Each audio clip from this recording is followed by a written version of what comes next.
দীর্ঘ অপেক্ষার অবসান ঘটিয়ে আজ রাতেই প্রকাশ হতে যাচ্ছে বহুল কাঙ্ক্ষিত নবম পে স্কেলের গ্যাজেট।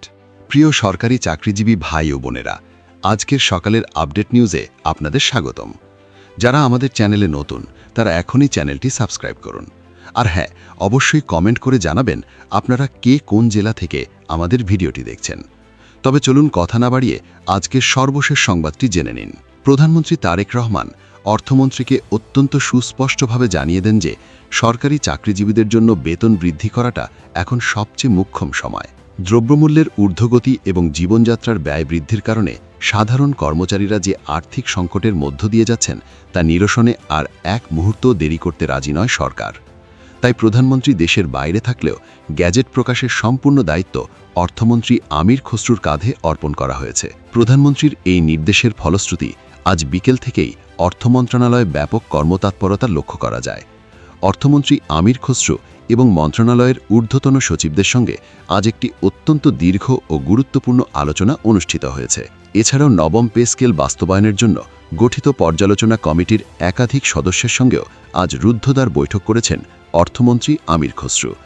এই বিশেষ বৈঠকের মধ্যে পর্যালোচনা কমিটিকে পে স্কেলের প্রতিটি দিক, বিশেষ করে গ্রেড বৈষম্য এবং ভাতার বিষয়গুলো একেবারে পুঙ্খানুপুঙ্খভাবে দেখার দায়িত্ব দেওয়া হয়। অর্থ মন্ত্রণালয় কর্তৃপক্ষ সকল কিছু পর্যালোচনা করে দায়িত্ব বুঝে নেওয়ার পরবর্তী সময়ে মাননীয় প্রধানমন্ত্রী তারেক রহমানের সঙ্গে একটি বিশেষ ভিডিও কনফারেন্সের আয়োজন করে। এই ভিডিও কনফারেন্সের মাধ্যমে সরকারি চাকরিজীবীদের সকল যৌক্তিক দাবির বিষয়গুলো প্রধানমন্ত্রীর সামনে অত্যন্ত স্পষ্টভাবে তুলে ধরা হয়। ভিডিও কনফারেন্সে প্রধানমন্ত্রী বাস্তবতার নিরিখে অত্যন্ত গুরুত্বপূর্ণ একটি কথা বলেন। তিনি বলেন যে মাত্র ৪৪,০০০ কোটি টাকা দিয়ে বাজেট সংশোধন করা হলেও সরকারি চাকরিজীবীদের উত্থাপিত সকল দাবি শতভাগ পূরণ করা এই মুহূর্তে সম্ভব নয়। তবে যে সকল দাবি তাদের বর্তমান অর্থনৈতিক অবস্থানকে সত্যি শক্তিশালী করতে সক্ষম, সরকার শুধুমাত্র সেই অগ্রাধিকারমূলক দাবিগুলোই এবার বাস্তবায়ন করবে। কারণ প্রতিটি দাবি একযোগে বাস্তবায়ন করতে হলে অবশ্যই সেটার জন্য পর্যাপ্ত পরিমাণ একটি বিশাল বাজেটের প্রয়োজন, যা বর্তমান বৈশ্বিক এবং দেশীয় অর্থনৈতিক প্রেক্ষাপটে সরকারের কাছে খুব একটা ইতিবাচক বা বাস্তবসম্মত ভূমিকা রাখতে সক্ষম হবে না। অর্থ মন্ত্রণালয়ের একাধিক দায়িত্বশীল সূত্র এই বিষয়গুলো সম্পর্কে আমাদের নিশ্চিত করেছেন। তবে সবচেয়ে বড় এবং আনন্দের খবরটি হলো আজ সন্ধ্যায় বা রাতেই এই চূড়ান্ত গ্যাজেট প্রকাশ করা হবে। সংশ্লিষ্ট কর্তৃপক্ষের একাধিক নির্ভরযোগ্য সূত্র একেবারে নিশ্চিত করেছেন যে আজ রাত ১২টার মধ্যেই সরকারি চাকরিজীবীদের জন্য এই গ্যাজেট অর্থ মন্ত্রণালয়ের ওয়েবসাইটে প্রকাশ করা হবে।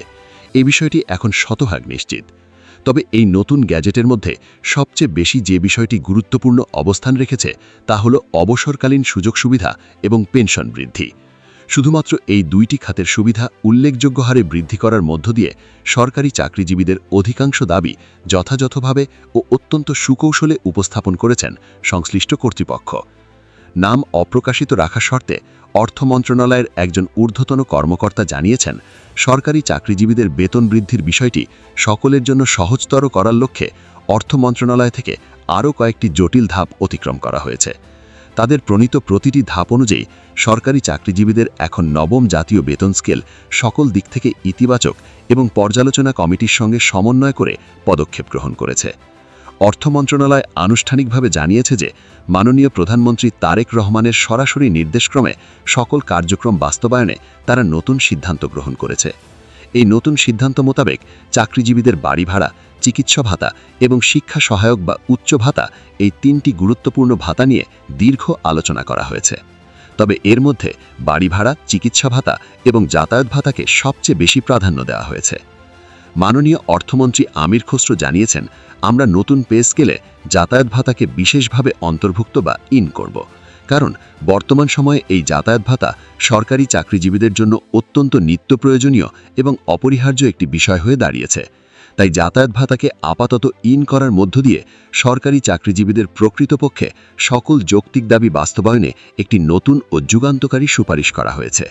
এছাড়া বিভিন্ন ধরনের নতুন ভাতা সংযোজনের বিষয়গুলো নিয়েও উচ্চ পর্যায়ে আলোচনা করা হয়েছে। অন্যদিকে নাম অপ্রকাশিত রাখার শর্তে অর্থ মন্ত্রণালয়ের পর্যালোচনা কমিটির একজন সদস্য অত্যন্ত চাঞ্চল্যকর একটি তথ্য দিয়েছেন। তিনি বলেন, সরকারি চাকরিজীবীদের সকল দাবি একযোগে বাস্তবায়ন করার লক্ষ্যে বেশ কয়েকটি আন্তর্জাতিক আর্থিক সংস্থা ও মহল থেকে এক ধরনের প্রচ্ছন্ন চাপ সৃষ্টি হয়েছিল, কিন্তু সরকারের পক্ষ থেকে বর্তমান বাজেট ঘাটতির বিষয়টি সম্পর্কে সেই আন্তর্জাতিক মহলের কাছে অত্যন্ত সুস্পষ্ট তথ্য উপস্থাপন করা হয়। পরবর্তীতে সরকারের দৃঢ় অবস্থানের কারণে আন্তর্জাতিক সেই চাপ অনেকটাই কমে আসে, কারণ একটি স্বাধীন দেশের অভ্যন্তরীণ অর্থনৈতিক অবস্থা ঠিক সেই দেশের সংশ্লিষ্ট কর্তৃপক্ষরাই সবচেয়ে ভালো বোঝেন, যার ফলশ্রুতি আন্তর্জাতিক মহল থেকে সকল প্রকার চাপ উঠিয়ে নেওয়া হয়েছে। পরবর্তীতে নবম জাতীয় বেতন স্কেল নিজেদের সক্ষমতায় বাস্তবায়ন করার লক্ষ্যে অর্থ মন্ত্রণালয় এবং প্রধানমন্ত্রী তারেক রহমানের মাঝে এই গুরুত্বপূর্ণ আলোচনা উঠে আসে। অর্থমন্ত্রী বলেন যে আমাদের নেওয়া প্রতিটি সিদ্ধান্ত বাংলাদেশের সরকারি চাকরিজীবীদের ভাগ্য পরিবর্তন করতে যতটুকু ইতিবাচক প্রভাব ফেলবে তার প্রত্যেকটি সিদ্ধান্তই হলো বাংলাদেশের সাধারণ কর্মচারীদের জন্য বাস্তবমুখী একটি উদাহরণ। সাধারণ কর্মচারীরা দীর্ঘদিন ধরে যে আর্থিক টানাটানি এবং সমস্যার সঙ্গে জর্জরিত ছিল, তাদেরকে আর যাতে পরবর্তীতে নতুন করে কোনো ধরনের নেতিবাচক বিষয়ের পরিপ্রেক্ষিতে পড়তে না হয়, সেই বিষয়গুলো নিয়েই সবচেয়ে বেশি এবং গুরুত্বপূর্ণ আলোচনা করেছেন সংশ্লিষ্ট কর্তৃপক্ষ। আশা করা যাচ্ছে আজ রাতের এই নবম জাতীয় বেতন স্কেল বাস্তবায়নের গ্যাজেট প্রকাশের মধ্য দিয়ে দীর্ঘদিনের যত অসামঞ্জস্যতা আছে তার সকল ধরনের অসামঞ্জস্য চিরতরে দূর হবে এবং দেশে একটি প্রকৃতার্থী কর্মচারী বান্ধব প্রশাসন তৈরি হবে। পে স্কেলের গ্যাজেট প্রকাশ হওয়া মাত্রই সবার আগে বিস্তারিত জানতে আমাদের সাথেই থাকুন। ভিডিওটি খুবই জরুরি, তাই দয়া করে সবার সাথে ভিডিওটি শেয়ার করতে ভুলবেন না। আর নতুন ভিডিও আপডেট পেতে এখনই চ্যানেলটি সাবস্ক্রাইব করুন।